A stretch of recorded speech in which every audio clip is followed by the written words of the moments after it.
कहानी की शुरुआत जेल में कैद फ्रैंक पेरी नाम के एक आदमी से होती है, जो उस वक्त किसी गंभीर सोच में डूबा हुआ था और उसके चेहरे से ये साफ पता चल रहा था कि वो कुछ ऐसा करने जा रहा है जो उसने आज से पहले कभी नहीं किया। और कुछ देर बाद फ्रैंक अपने कमरे से निकलकर जेल के सबसे खूंखार कैदी रिजा के कमरे में पहुंच गया। उधर जेल के लॉन्ड्री रूम में 4 कैदी जेल से भागने की कोशिश में लगे हुए थे। उन्होंने तुरंत ही नाली के ढक्कन को हटाकर जमीन में एक छेद किया, जिससे एक एक करके वो लोग नीचे उतर गए। पर ब्रोडी काफी देर तक वहीं रुककर अपने खास दोस्त फ्रैंक का इंतजार कर रहा था। असल में उन सभी का प्लान फ्रैंक के साथ भागने का था, लेकिन ऐन वक्त पर फ्रैंक की जगह लेसी वहां पहुंच गया। अपने दोस्त का कुछ देर तक इंतजार करने के बाद ब्रोडी भी आखिरकार उस गड्ढे में कूद गया, पर वो अनजाने में अपनी टोपी वहीं पर भूल गया था। कुछ देर बाद फ्रैंक भी आखिरकार वहां पहुंच गया, जो काफी जख्मी हालत में था, और उसने तुरंत ही ब्रोडी की टोपी उठाकर उस गड्ढे में छलांग लगा दी। असल में कुछ महीनों पहले फ्रैंक बाकी कैदियों की तरह जेल में एक आम जिंदगी बिता रहा था, जहां उसका काम जेल के लॉन्ड्री रूम में कपड़ों को धोना था।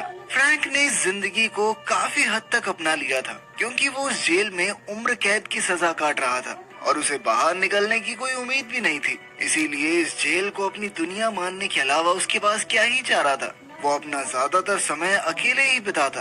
साथ ही फ्रैंक जेल के सबसे खूंखार कैदी रिजा से भी दूरी बनाकर रखता था।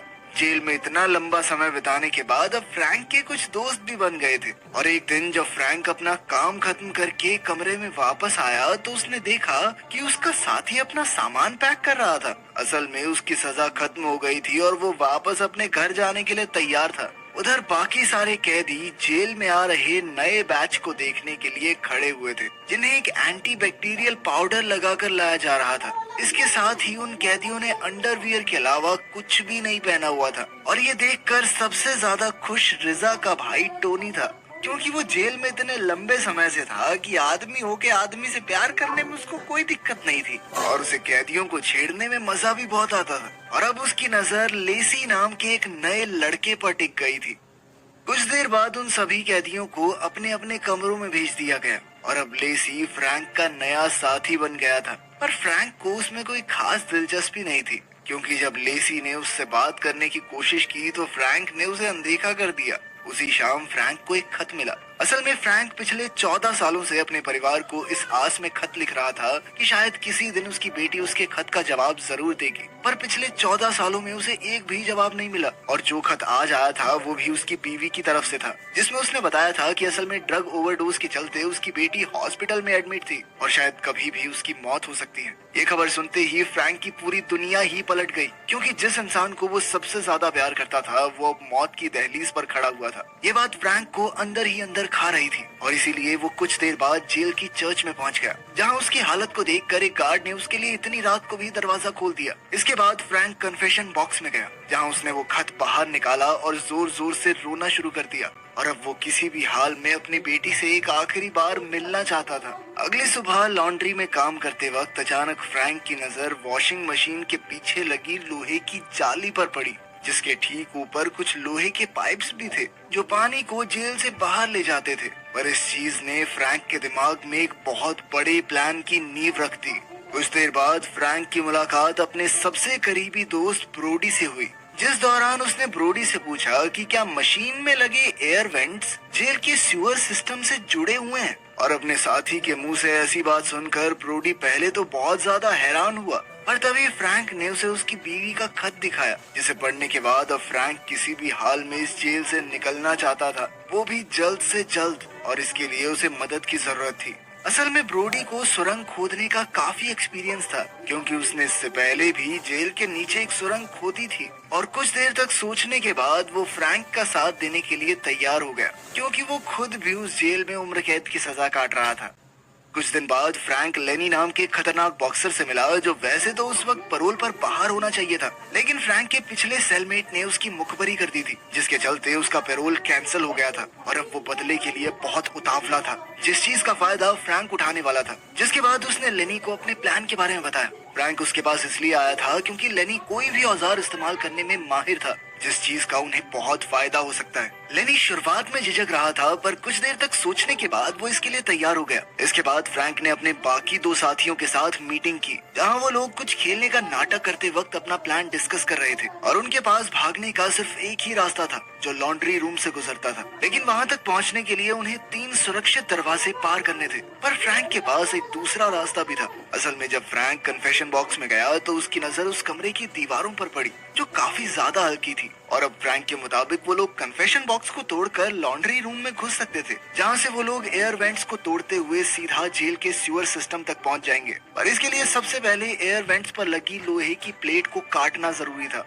उसी रात जेल की लाइट्स बंद होते ही लेनी अपने काम पर लग गया और उसने अपने कमरे की लोहे की पाइप्स को काटकर उन्हें एक पेंच से जोड़ दिया, जिसका इस्तेमाल वो लोहे की प्लेट को काटने में करने वाला था। उधर फ्रैंक जेल के सबसे बड़े कैदी 2 टन से मिलने के लिए गया और फ्रैंक ने लेनी की तरफ से 2 टन को एक बॉक्सिंग मैच के लिए चैलेंज कर दिया। इधर फ्रैंक और उसके साथियों का प्लान भी तेजी से आगे बढ़ते जा रहा था और अब वो लोग अपने रास्ते को अच्छे से जानते थे, जो एयर वेंट से होते हुए ड्रेनेज सिस्टम में जाता था, जहाँ से आगे बढ़ते हुए वो लोग एक नदी पर पहुँचने वाले थे, जिसे पार करने के बाद एक रेलवे स्टेशन आने वाला था, जहाँ से उनकी आजादी की शुरुआत हो सकती है। पर वो ये भी जानते थे कि उन रेलवे ट्रैक्स में 650 वोल्ट्स का करंट था और अगर समय रहते उन्हें पार नहीं किया तो वो सब मारे जाएंगे।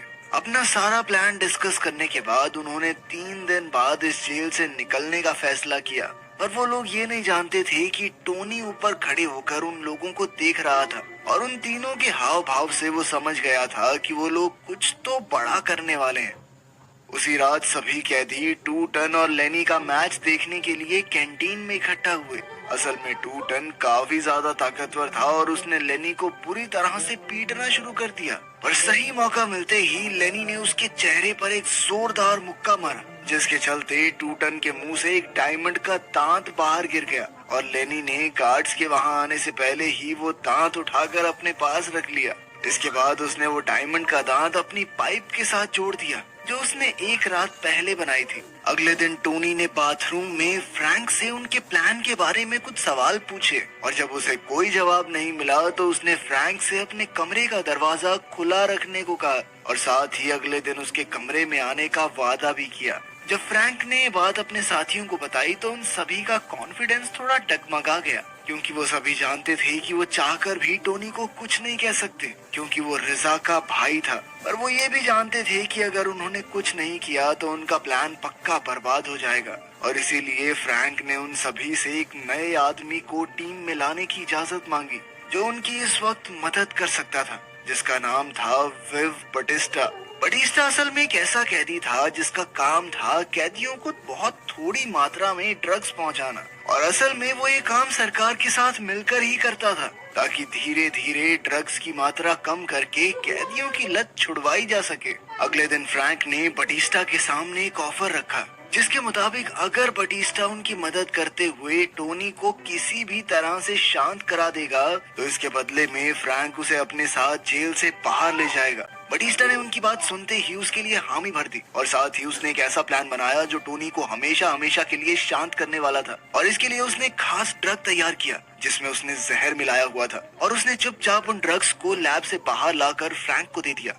शाम को फ्रैंक थोड़ा घबराया हुआ टोनी के आने का इंतजार कर रहा था और उसने बटिस्टा का बनाया हुआ वो ड्रग भी अपने पास ही रखा हुआ था, ताकि जब भी टोनी उससे मिलने के लिए आए तो वो उसे ड्रग पकड़ाकर चुप करा दे। पर बदकिस्मती से टोनी कमरे में अकेला नहीं आया, उसके साथ एक और साथी था। टोनी ने तुरंत ही वो ड्रग का पैकेट अपने साथी को पकड़ा दिया और टोनी की तो पहले से ही लेसी पर बुरी नजर थी और उसने इस मौके का फायदा उठाकर लेसी को छेड़ना शुरू कर दिया। पर लेसी बाकी कैदियों की तरह चुप रहने वालों में से नहीं था और उसने टोनी की इस हरकत के जवाब में उसे पीटना शुरू कर दिया।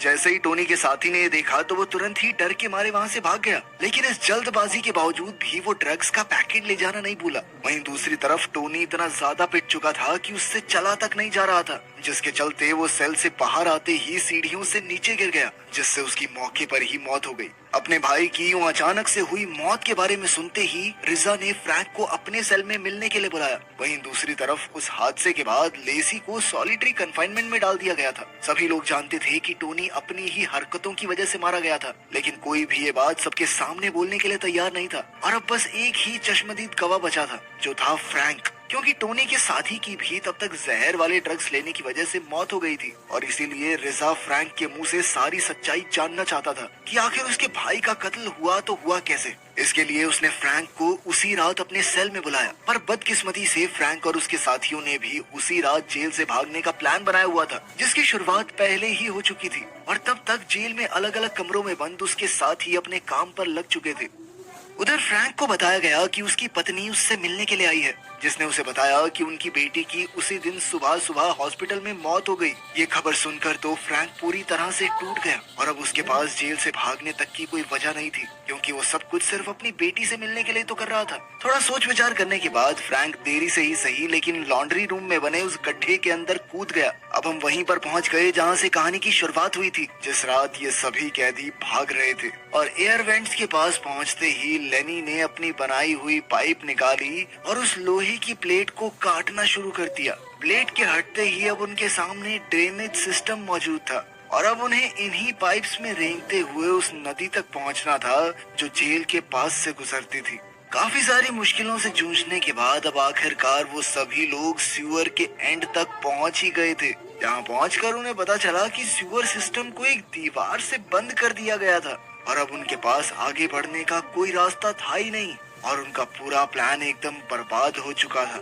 लेनी को लेसी पर बहुत गुस्सा आ रहा था और उसने गुस्से में लेसी को दीवार पर धक्का मारकर एक जोरदार मुक्का मारा, लेकिन लेसी किसी तरह से बच गया, जिसके चलते वो मुक्का सीधा जाकर दीवार पर लगा और दीवार का थोड़ा सा हिस्सा नीचे भी गिर गया। और ये देखते ही उन लोगों को एहसास हुआ कि वो दीवार कुछ समय पहले ही बनाई गई थी और उन्होंने तुरंत ही उसे तोड़ना शुरू कर दिया। कुछ मिनटों की लगातार मेहनत के बाद उन्होंने उस दीवार में इतना बड़ा छेद कर दिया जिससे एक आदमी आसानी से निकल सकता है। ब्रोडी को इन चीजों का सबसे ज्यादा तजुर्बा था, इसीलिए उसने खुद उस छेद के अंदर जाकर आगे रास्ता तैयार करने का फैसला किया और उसने अंदर जाते ही तेजी से खुदाई करनी शुरू कर दी। पर बदकिस्मती से कुछ ही मिनटों बाद अचानक उसके ऊपर काफी सारी मिट्टी गिर गई और वो उसके नीचे ही दब गया। फ्रैंक ने तुरंत ही अपने दोस्त को बाहर निकालने के लिए हाथों से खुदाई करना शुरू कर दिया और काफी देर तक लगातार मेहनत करने के बाद उसे आखिरकार ब्रोडी का हाथ मिल ही गया। ब्रोडी पूरी तरह से होश में नहीं था, पर फिर भी वो जिंदा था।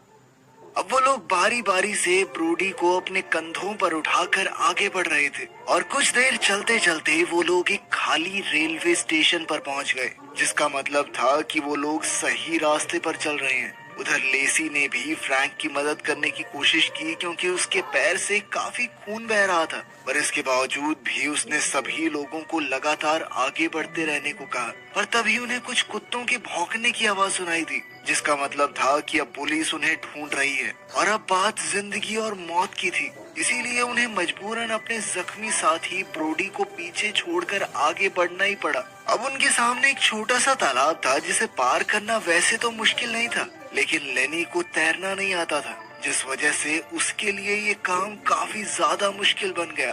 पर इन परेशानियों के बावजूद भी वो लोग किसी तरह से उस तालाब को पार करके रेलवे ट्रैक्स तक पहुंच ही गए और अब सब कुछ उनके प्लान के मुताबिक ही चल रहा था। लेकिन तभी बटिस्टा का पैर अचानक से पटरियों में फंस गया और इस चीज को बद से बदतर बनाने के लिए एक ट्रेन तेजी से उनकी तरफ बढ़ रही थी। लेनी ने अपने साथी की जान बचाने की कोशिश की, पर अपनी इस कोशिश की वजह से वो भी उस ट्रेन के सामने आ गया। अब बस फ्रैंक और लेसी ही बचे हुए थे जो ऐन वक्त पर साइड हटकर ट्रेन से बच गए। इसके बाद वो दोनों ट्रैक से निकलकर रेलवे स्टेशन पर पहुंचे, जहां उन दोनों ने अपने कपड़े बदलने के बाद एक दूसरे को आखिरी बार अलविदा कहा। और अब फ्रैंक उन सीढ़ियों पर था जो उसे लंदन शहर की सड़कों तक पहुंचाने वाली थी। तो आखिर फ्रैंक जेल से भागा क्यों? दरअसल जब वो पूरी तरह हिम्मत हार चुका था तो उसने लेसी को अपनी जगह भागने को कहा, जिसके बाद उसने लेसी को प्लान के हिसाब से हर एक चीज बताई और उसे जल्द से जल्द वहां से भाग जाने को कहा। यहीं से इस कहानी की शुरुआत हुई थी, जहां फ्रैंक तेजी से रिजा के कमरे की तरफ बढ़ रहा था, यहाँ पहुंचते ही उसने बकवास करना शुरू कर दिया ताकि उसके दोस्तों को भागने के लिए ज्यादा से ज्यादा समय मिल सके। इधर फ्रैंक ने रिजा को इतना ज्यादा गुस्सा दिला दिया कि उसने गुस्से में फ्रैंक को चाकू ही मार दिया। कुछ ही सेकंड बाद गार्ड भी उसकी मरहम पट्टी करने के लिए वहाँ पहुँच गए और अपनी बिगड़ती हालत के चलते असल में फ्रैंक सिर्फ ये इमेजिन कर रहा था कि असल में वो भी अपने साथियों के साथ जेल से भाग रहा था, लेकिन असल में तो उसने अपनी जान की बाजी खेलकर अपने दोस्तों के लिए समय खरीदा था ताकि वो लोग आजादी महसूस कर सकें। कहानी के आखिर में असलियत में ना सही पर फ्रैंक अपने दिमाग में लंदन की सड़कों पर अपनी बेटी से मिल रहा था जो पता नहीं कैसे जिंदा थी।